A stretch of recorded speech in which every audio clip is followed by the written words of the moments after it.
স্থলপথে বাংলাদেশ থেকে তৈরি পোশাক আমদানিতে নিষেধাজ্ঞার কারণে ভারতে প্রবেশ করতে পারছে না পণ্যের চালান। এতে বেশ কিছু রপ্তানিকারক প্রতিষ্ঠানের ৩৬টি ট্রাক তৈরি পোশাক নিয়ে বেনাপোল বন্দরে দাঁড়িয়ে আছে।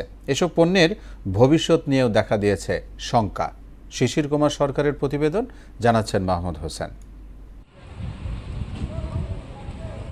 শনিবার রাতে বাংলাদেশ থেকে ভারতে রপ্তানির উদ্দেশ্যে রপ্তানিকারকদের পোশাক বোঝাই ৩৬টি ট্রাক আসে বেনাপোল স্থলবন্দরে। ভারতের আমদানি নিষেধাজ্ঞার কারণে রপ্তানিকারকরা সেগুলো ভারতে পাঠাতে পারেননি। রবিবার সকাল ৯টা থেকে ৩টা পর্যন্ত বেনাপোল কাস্টমস হাউসের কর্মকর্তা কর্মচারীরা কলম বিরতি কর্মসূচি পালনে সকাল থেকে নতুন কোনো চালান ফাইলে সই হয়নি।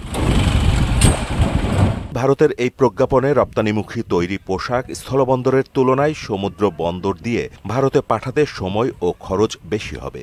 ভারতীয়রা কিছু মাল আমাদের দেশে বন্ধ করেছে। বাংলাদেশের রপ্তানিকারকরা যদি এই পণ্য স্থলপথে পাঠাতে পারত তাহলে সময় এবং অর্থ কম খরচ হতো। এখন নৌপথে পাঠাতে গেলে সময় এবং অর্থ বেশি খরচ।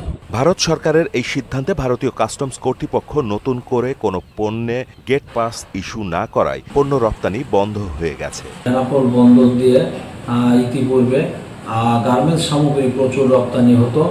আজ ৩৬টা পণ্য রপ্তানির উদ্দেশ্যে বেনাপোলে আসায় ভারত সরকারের এই নয়া সিদ্ধান্তের কারণে এসব পণ্য রপ্তানি বন্ধ হয়ে গেছে।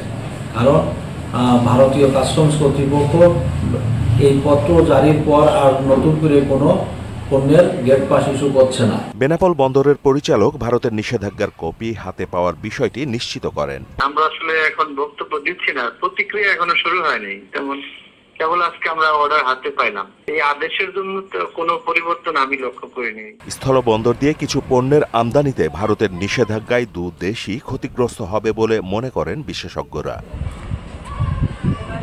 মাহমুদ হোসেন, মোহনা সংবাদ।